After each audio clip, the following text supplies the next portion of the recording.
I'm going to go ahead and start the introductions to this session. My name's Elizabeth Killingsworth. I'm Associate Dean of SMU Libraries and Director of Fondren Library. And we have, let's see how many participants we have. 24 already. As we get started, more and more will come in, I'm sure. 25, exciting. This is a panel. We have 3 exceptional librarians who are going to help today on course material and films for your courses. This will be the basics, and it's a 45-minute session with Q&A. And so let's see, we have about 26 in now and about a minute in. So let me switch over to the presentation. So thank you all for coming. We really appreciate your attendance.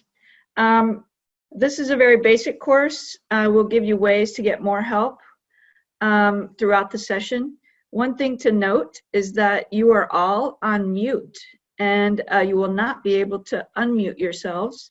If you look at the bottom of your screen and use your mouse to roll over, you should see a question and answer section where you can ask questions, which we'll do our best to monitor and get those answered while you're here today. We'll also give you some contact info for all of the participants, all of the panelists who are going to tell you all of the basics, and so you'll have plenty of ways to get help after this session as well.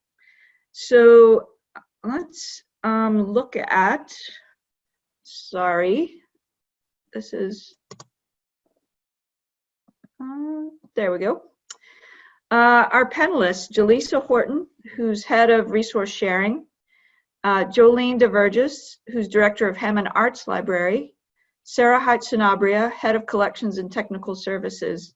So our panelists today are going to go through a quick bit of material and take your questions about how to access digital content for your course. And this could include textbooks, research material, films, etc. We also buy a lot of streaming material that you can use for your class, so you'll hear about that as well. And then, of course, take your questions in the Q&A section. So I believe Jalesia is going to kick off our content. Jalesia? Hi, yes. So this is Jalesia. Nice to see everybody. So I wanted to start off this presentation with just a little bit of information. So this will be just a brief overview of what the library is able to do in terms of course materials and where the library can assist. And while we know that we wanted to leave as much time as possible so that questions can be answered. However, we do understand that a lot of people will have specialized questions or special situations in which they would want materials. And so if we don't have time to answer the questions or we don't know the exact answer while here, please feel free to contact us at our emails, and we will be able to discuss situations with you. And if we don't know, we'll be able to get you in touch with the people who do know. So please feel free to contact us at any time to discuss your situations more in depth. So while we're able to do a lot with the libraries as far as helping you get course materials, first you probably need to know how to actually put in your requests. And there are a couple ways to do that. So option 1 is being able to put your request in through interlibrary loan. For those who have used interlibrary loan before, the traditional ILO service is usually for patrons who need materials on an individual level. However, we have expanded this service during everything that's been going on, the current state of affairs, so that there will be more people being able to take questions, answer questions, and culminate the information in order to get acquisitions procured as quickly as possible, and just to try and be a bit more efficient.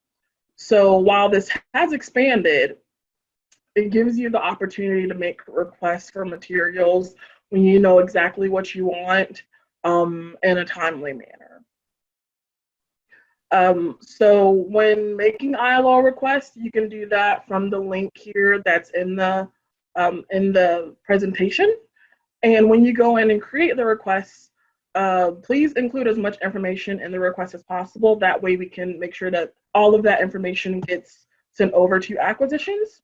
But the most important part to make sure to put in there is to indicate your course number and name and the term which it's going to be used for in the notes field.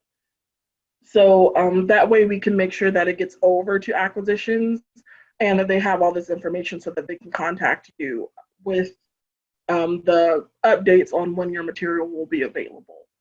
Once, whether it's getting it through acquisitions, or if for some reason it's not available in an electronic version, we will make sure to contact you in as many ways as possible to make sure that we can discuss how to get these materials and if there needs to be an alternative chosen.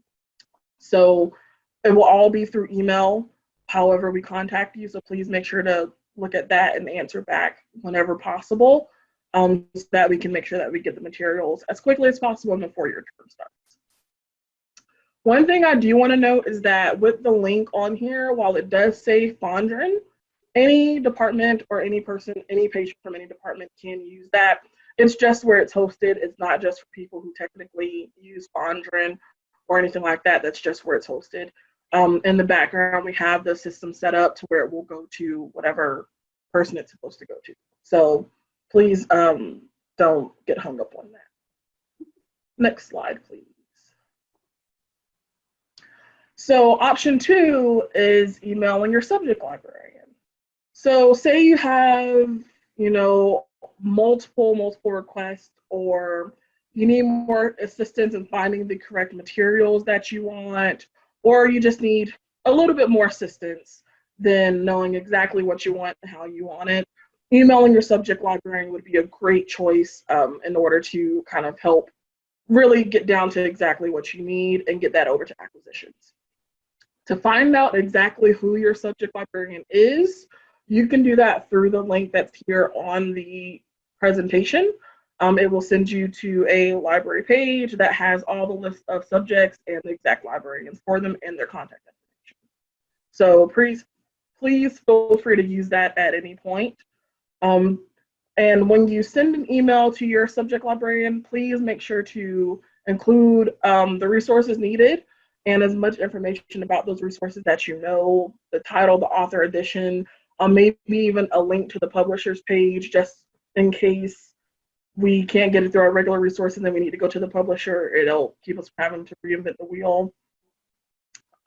Please indicate the course number and name for the course, and then the term the text will be used. If you know the text is going to be used for multiple terms, we just need the nearest approaching one so that we can make sure that it'll be available during that time. And with both of these options, you can use it for all library formats, whether that be ebooks, video media, any of them can go through here through either of the options. And now I will pass this over to my colleague Jolene to go a little bit more in depth on the video and media aspect.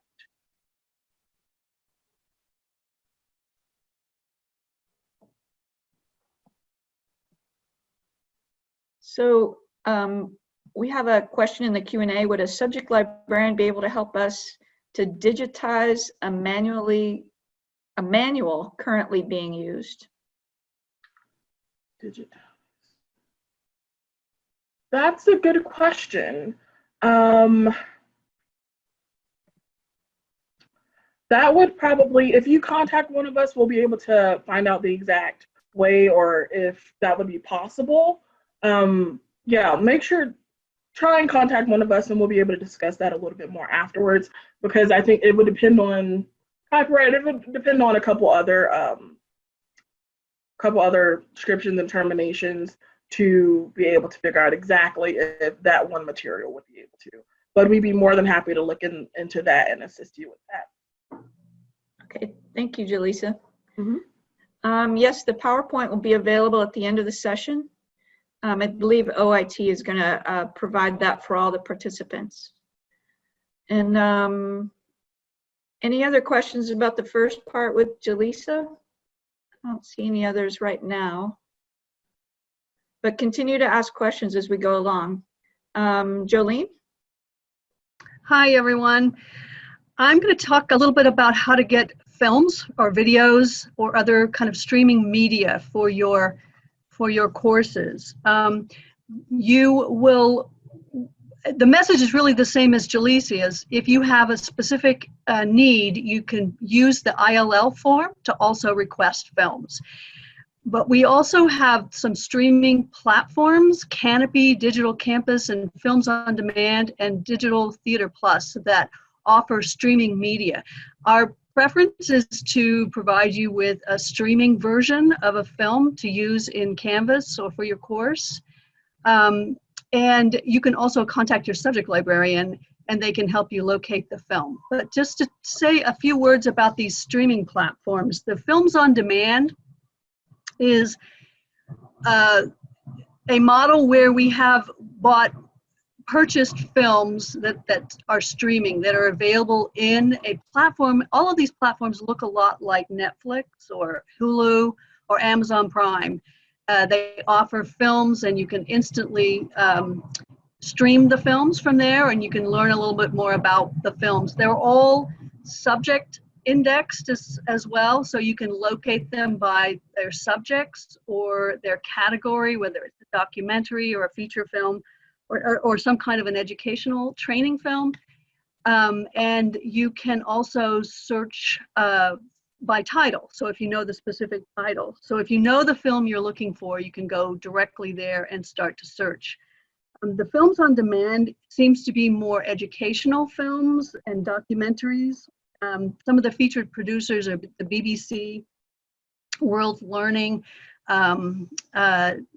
Frontline is in there, a lot of PBS, Nova, National Geographic films are all in Films on Demand, in addition to other feature films and other types of films. Films on Demand, what you see on that platform is what we have, but we can also add titles to that. So if you have a specific film you're looking for and you don't find it on that platform, you just contact us and we will contact the vendor, and most likely we can add the film there. Canopy and Digital Campus are slightly different platforms in that we purchase and rent films and use the platform to stream those films that we have paid for individually. Those are on a by demand basis, and you can contact us. You can search there and see what we have already rented or licensed for a particular period of time. That doesn't guarantee that they'll be there in, say, 2 to 4 to 6 weeks, because those rentals do expire. And so if we need to extend them, we need to know that you're going to need that film. So just make sure and note that. Canopy, you can also, and Digital Campus both, you can also have fairly robust search features in that you can search by categories, you can search by title, and you can search by subjects. Let's see, next slide will show you a place where... Before we leave this slide, we had a couple of questions in the Q&A. Okay. To browse the film repositories, do we need to log in via our SMU credentials? Yes, you will need to log in. You go through the same proxy server that you do to get any of our other electronic licensed content. So yes, you do. In all of these cases, in order to get the films, you do need to log in.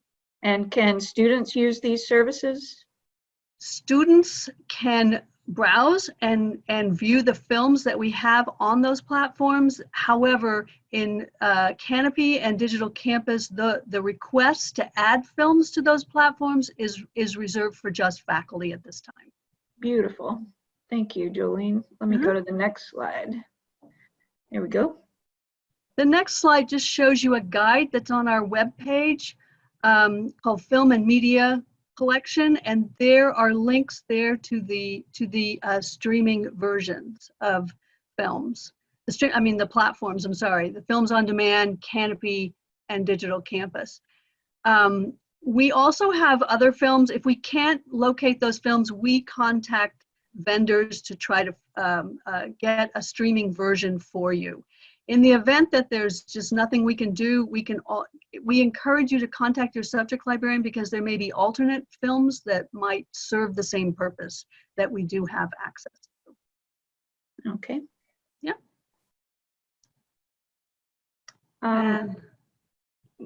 Well, one question about this, what if someone has a film of their own that they own and it's in a physical format like a DVD? Can we do anything for them? We will try to purchase a copy of that film. A And streaming that's copy? a streaming copy. That's correct. Yeah. Excellent. Mhm. And I think we're handing it over to Sarah Sanabria next. Yes? Yes. Okay. So I just thought that briefly I'll walk you through what Acquisitions does after we receive your request to get a resource for your class. First, we check to make sure we don't already have a copy that we can use or change the license for, so that we can allow multiple students to use it at the same time. And if we don't already have it, we're going to check to see if this is a resource that the publisher has opened up during the pandemic, because different publishers have opened different sections of their catalogs for varying amounts of time, some of them through the end of May, some through the end of July or August. And so we'll check to make sure that the resource will be available for the duration of your course before getting back to you and saying it's free or not, as the case may be. If it's not available for the entire course, we'll move on and we'll try to purchase a copy from either one of our ebook vendors or directly from the publisher. Next slide, please. Mm-hmm. So as far as timelines go, right now we're actively ordering titles for classes that will be held in the May term, the summer 1 term, and the summer 2 term. We ask that you allow us 2 weeks to get access into place, just as a courtesy. Of course, if one of you listening in today has a May class or June 1 class, we still want to hear from you. We still will do our very best to get everything in place by the time your class starts. But more time gives us a little more flexibility in case things aren't available the first or second place we look. Right now, we're receiving and then holding requests for items that would be used in the fall term. We're waiting for a final communication from SMU administration about what the modalities will be for fall. Right now, we're kind of assuming that there will be some kind of mixed modality with some people on site and some people off site. And if anyone is off site, if anyone can't be on campus as part of the learning experience, then the libraries will be happy to purchase electronic copies of those texts as a way to facilitate this pretty abrupt shift to online education, and as a way to try to decrease the financial burden for our students. And typically we don't buy textbooks just because they go out of date really fast, but right now we're going to let that go just to try to get everything ready for the next term. Next slide, please. So this is where we have to talk about limitations. Not all titles are even available online, as much as we would like them to be. Now this will vary widely depending on your discipline. Some of you are teaching from textbooks that were born digitally and we can buy digital copies of. Some of you are teaching from books that were published in the mid-90s that actually don't have a digital version available. So that's where the 2-week lead time really allows us some time to try to figure out our options. As you've probably figured out, people don't publish major textbooks just for fun. They publish them for money. So major textbook publishers are kind of unlikely to permanently leave open free access to their resources. And they don't like to let libraries purchase multi-user copies of those because that's lost sales to them. And yes, of course, like we can demonize them, but for many publishers, the money they make from the textbooks is what underwrites the rest of the things that they publish. So, I mean, whatever. So please don't be surprised if you're teaching kind of an introductory level course with a heavy dependence on the textbook and it turns out we can't acquire that because we'll try. And if they don't have it, we'll get in touch with you as soon as we can.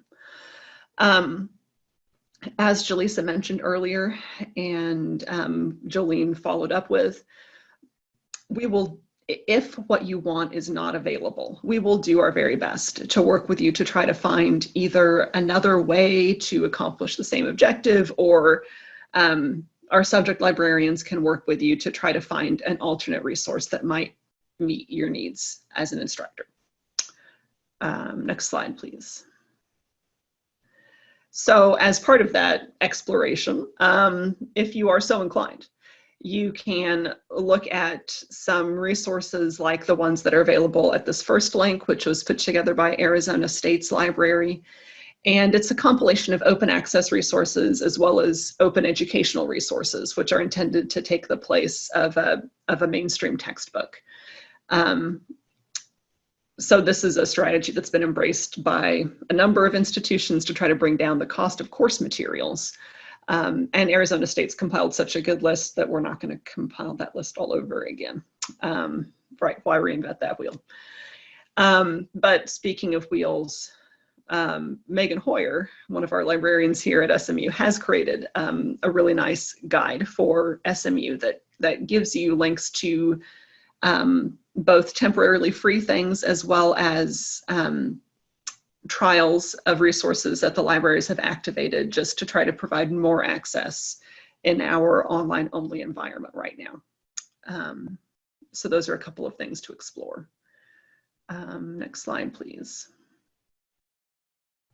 Well, I don't know, maybe we already covered this, but if what you want isn't available, you know, there's the free materials that we just did in the last slide, and your friendly librarian is always happy to work with you or hear from you. I think that's all there is on this slide. Next slide. And here's our contact information. So I think that kind of wraps up what we were hoping to present, just to give you guys an idea of where to start when trying to get library materials for your classes. So now we will open it up in the Q&A and look forward to hearing what questions you have. Thank you, Sarah. So basically the library is working very hard to make very simple paths for you to make requests for classes.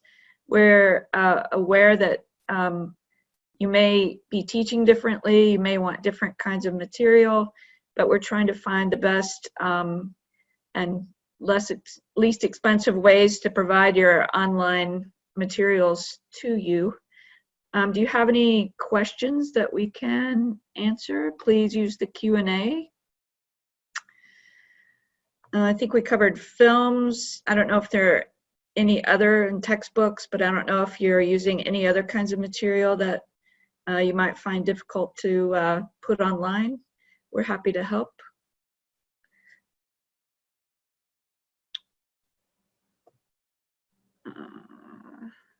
I'll give you a minute to gather any other questions or thoughts. Let's see. Are we able to get access to Netflix content? Jolene, do you want to take that? I can. I'm sorry to say Netflix doesn't have an institutional license. So therefore, they only have personal licenses for those, personal subscriptions. So unfortunately, the only way you would be able to use Netflix content, I guess, would be to require all your students to have a Netflix account. But that may, if you're watching a lot of films, that may be your only option. And sometimes they have free trials for. What about what if the popular movie is a DVD inside Fondren Library? Are there any options for that? If you make a request for that title, specifically through our ILL request form, we will see if we can locate a streaming version. And again, contact your librarian. We have some options there, and we can certainly work with you to acquire that content. As for Netflix, I might mention that some of the titles that are in Netflix are not exclusive to Netflix, and they might be available through one of our other streaming platforms. So especially if they're first runs or feature films, those we can generally find a streaming version that we can license legally through one of our streaming platforms. And there's a good chance we would be able to provide something streaming behind a password protected option, right? Correct. We'll work with you. Our preference is to find a copy that we can purchase. And if not, we have some options for providing that content to you on a very limited and password protected basis. Perfect. Let's see. During the summer, I'll be sourcing new materials for fall classes, especially video if available, for training our international teaching assistants on lecturing presentation skills. We'll also search for updated audiovisual resources for teaching advanced American English pronunciation and overall communication skills. These updates have been pending the past few semesters for in-person classroom teaching for the international graduate and a few undergraduate students. Thanks for any tips on what might be currently available. On lecturing and presentation skills, video or audio video for international students learning the language, learning presentation. This may be a librarian. We may need a librarian to investigate, I think. Do you think? We can certainly follow up on that question. Yeah, that's Linda Evans, so we can follow up with Linda to see what we can find for her. This question is the perfect example of a question where we would tap a subject librarian with their expertise to investigate all of the resources, not just the ones we've given you links to, but other sources, and to see what we could find. So Linda will follow up on that, and we'll get back to you as soon as we can figure that out. I have Mary's asking, I have a May term that starts Thursday. What chance of ordering materials? How about that, Sarah? Mary, I would say that as soon as you get off the call, go ahead and send in that list of what you need, and we will get started this afternoon and try to get as much in place as we can by Thursday. And we can give you a timeline for anything that we can't have by then. Excellent. That's interlibrary loan is an option. You could contact Sarah Sanabria. Mary's asking, can you get Amazon TV? No, it's the same thing as Netflix, where they've the model is just built on an individual subscriber model. Both Amazon and Netflix have a handful of titles that they produce as educational titles. I'm guessing that those are not the titles you're interested in, because those are the ones that institutions can get access to. So I would suggest, like Jolene had said, just letting us know what those films are that you need, and we will see if they're available on another platform. But as for the Amazon and Netflix original content, that may require that that the students have access to an account for those. David, hi David. This question may be for another panel, but how has the library adapted to students involved in research papers with the online format? Thanks for the interesting information. All right, so can I take that one? Yeah. And then y'all can jump in, but we've adapted really quickly. We have Ask Us chat and email service for students who, with 7 days a week, who can ask any kind of question, in-depth research questions or quick questions. We have librarians who can do one-on-one research consultations with students and faculty, staff, anyone really who needs more in-depth help. We do that via Zoom.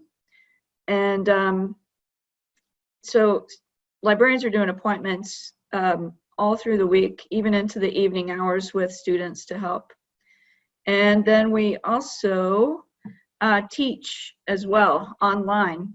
We have librarians via Zoom who are meeting with classes and helping out students to show them how to search for material.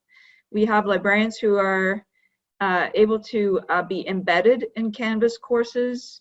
So if you'd like a librarian in the course to answer questions inside Canvas, we can do that. Am I missing anything? Anybody? Jolene? No? I mean, you mentioned research consultations, I think. Did you read? Mhm. Yeah, yeah. Those have been very successful since we went completely online, connecting with students through Zoom, and we can share the screen and do everything we can do with them in person, really, to get them